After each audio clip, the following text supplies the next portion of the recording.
నుంచి మాట్లాడి కోరుతున్నాం.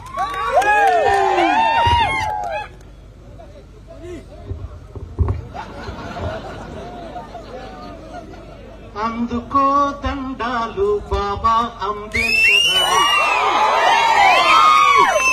అందుకో దండాలు బాబా అంబేద్కర్, అంబరాన ఉన్నట్టి చుక్కలు కురవంగో, అంబరాన ఉన్నట్టి చుక్కలు కురవంగో, ముందుగా నిన్ను దలచి పాటలు పాడేము, చీకటి మా బతుకుల్లో సూర్యుడు మొలవంగో, చీకటి మా బతుకుల్లో సూర్యుడు మొలవంగో, అందుకో దండాలు బాబా అంబేద్కర్, అంబరాన ఉన్నట్టి చుక్కలు కురవంగో, ముందుగా నిన్ను దలచి పాటలు పాడేము, చీకటి మా బతుకుల్లో సూర్యుడు మొలవంగో.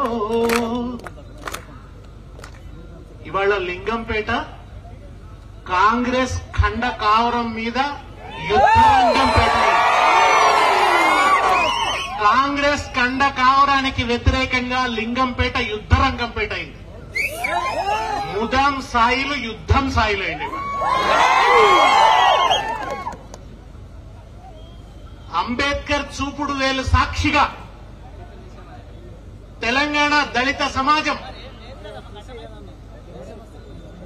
కాంగ్రెస్ దుర్మార్గ పాలన మీద యుద్ధం ప్రకటిస్తున్నది.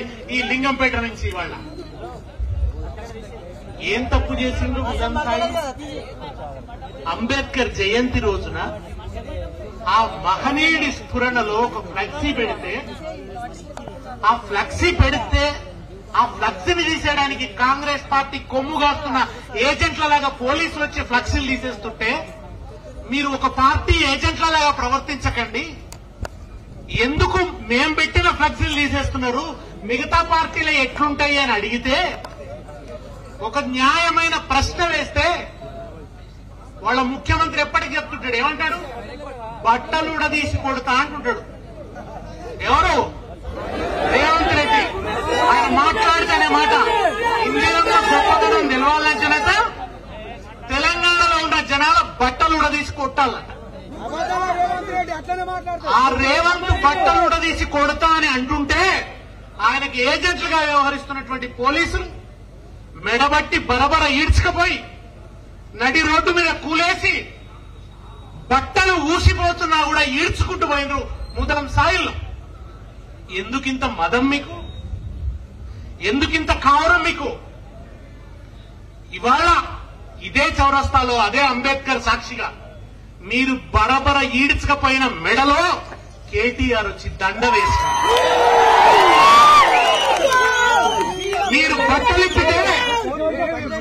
మీరు బట్టలిప్పితే అదే సాయిల్కి వాళ్ళ శాలువా కప్పిండ్రు. కళ్ళు తెరిచి చూడండి కాంగ్రెస్ కార్యకర్తలారా, ఖాన్ కోల్కర్స్ లో చెవులు తెరిచి వినండి.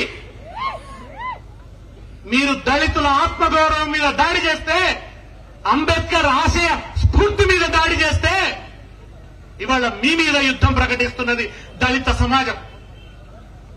అమిత్ షా అన్నట్టు ఆయన కూడా పార్లమెంట్ లో ఒక మాట అన్నాడు, ఊరికే అంబేద్కర్ అంబేద్కర్ అంటారు, అంబేద్కర్ అని ఎందుకంటారు, దేవుడి నామస్మరణ చేసినా స్వర్గం వస్తుంది అన్నాడు. దేవుణ్ణి స్మరిస్తే ఉన్నదో లేదో, ఆ స్వర్గం వస్తుందో రాదో తెలియదు, కానీ అంబేద్కర్ ను స్మరిస్తే స్వర్గానికి పోము గాని ఈ భూమినే సమసమాజ స్వర్గంగా మార్చారు. అందుకని అంబేద్కర్ ను స్మరిస్తాం. అమిత్ షా, నువ్వు అర్థం చేసుకో, అంబేద్కర్ ను స్మరిస్తే విద్యాలయాల్లోకి పోతాం, అంబేద్కర్ ను స్మరిస్తే స్వర్గానికి పోం, విద్యాలయానికి పోతాం, అంబేద్కర్ ను స్మరిస్తే గ్రంథాలయానికి పోతాం. లండన్ లో ఉన్న టెంపుల్ మౌన్ గ్రంథాలయంలోని సకల శాస్త్రాలను అధ్యయనం చేసిన మహామేధావి అంబేద్కర్. అంబేద్కర్ ను స్మరిస్తే పార్లమెంట్ లోకి పోతాం. ఆ అంబేద్కర్ ఇంగ్లాండ్కి వెళ్లి బారెట్ లా చదివిండు. ఆయన నిజానికి అక్కడనే ఉండొచ్చు ఇంగ్లాండ్ లో, ఆ దేశం ఆయనను గౌరవించింది. కానీ నా భారతదేశానికి పోతా, ఈ దేశం అంబేద్కర్ అవమానించింది, నీ కులం తక్కువ అన్నది, నువ్వు ఊళ్ళోకి రావద్దు అన్నారు, నీ కులం వాళ్ళు శ్మశానం దగ్గర ఉండి శవాలు కాల్చుకోవాలి అన్నారు, మీ గుడిసెలు ఊరవతల ఉండాలి అన్నారు, మీరు చర్మం తీసి చెప్పులు చేసుకుంటూ బతకాలి అని అన్నారు. కానీ ఆయన భారతదేశానికి వచ్చి అంబేవాడకు పోయి నా జాతిని ఈ చెరువు నీళ్లు ఎందుకు ముట్టుకోనివ్వరు అని మహర్ చెరువు పోరాటం చేసిండు. అందుకనే ఇవాళ అంబేద్కర్ ప్రతి చౌరస్తాలో నిలబడి జాతికి దిగ్దర్శనం చేస్తున్నాడు, దారి చూపిస్తున్నాడు.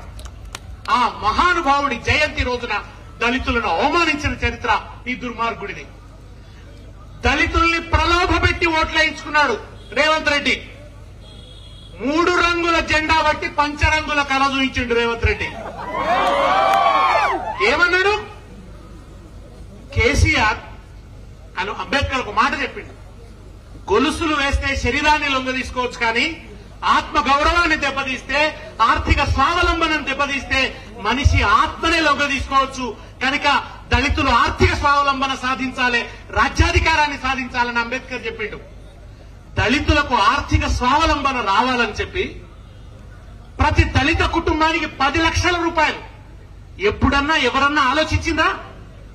ఒక దళిత కుటుంబం ఆర్థికంగా నిలబడాలని, ఇంత పెద్ద మొత్తం ఇవ్వాలని, ఏదో 4 రూపాయలు ఇచ్చి అప్పు తిరిగిచ్చి ఇన్స్టాల్మెంట్లలో తిరిగి బాకీ కట్టమంటే ఆ కుటుంబం నిలబడదు.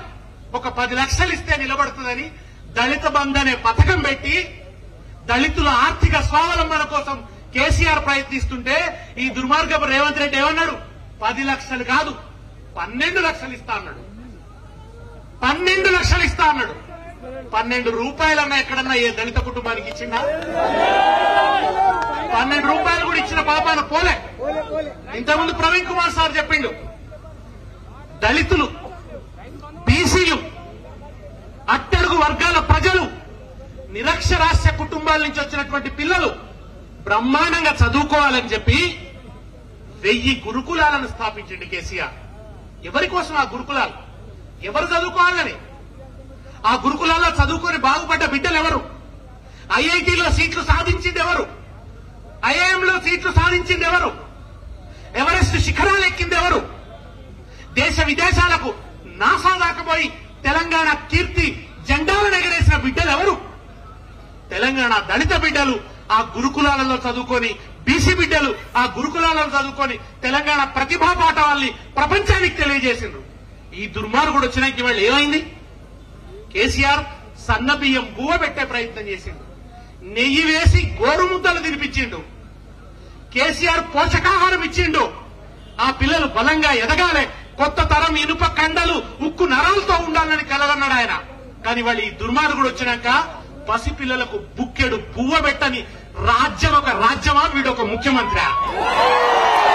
దళిత బిడ్డలకు బుక్కెడు బువ్వ పెట్టలేకపోతున్నా నువ్వొక ముఖ్యమంత్రివా? నీదొక పరిపాలన? కనీసం బుక్కెడు బువ్వ, పరిశుద్ధమైన బువ్వ, ఆరోగ్యమైన బువ్వ నువ్వు పెట్టకుంటే, బిడ్డలు చచ్చిపోతుంటే, వాళ్ళ అంత్యక్రియలకు పోతుంటే కూడా పోలీసులు అడ్డం నిలబెడుతున్నాడు ఈ రేవంత్ రెడ్డి. ఎన్ని వేల మంది బిడ్డలు చచ్చిపోయినారు? ఇది అడుగుతున్నందుకేనా? టీఎస్ ప్రైడ్ ఏమైపోయింది? తెలంగాణలో దళిత పారిశ్రామికవేత్తలు ఎదగాలని, వాళ్లకు ఆర్థిక సహాయం చేయాలని, వాళ్ళ పెట్టుబడికి ధనం సమకూర్చాలని, వాళ్లకు కాంట్రాక్టులలో రిజర్వేషన్ ఇవ్వాలని కేసీఆర్ తెచ్చిన పథకం ఏమైపోయింది? ఎవరికి వస్తున్నాయి కాంట్రాక్టులు ఇవాళ?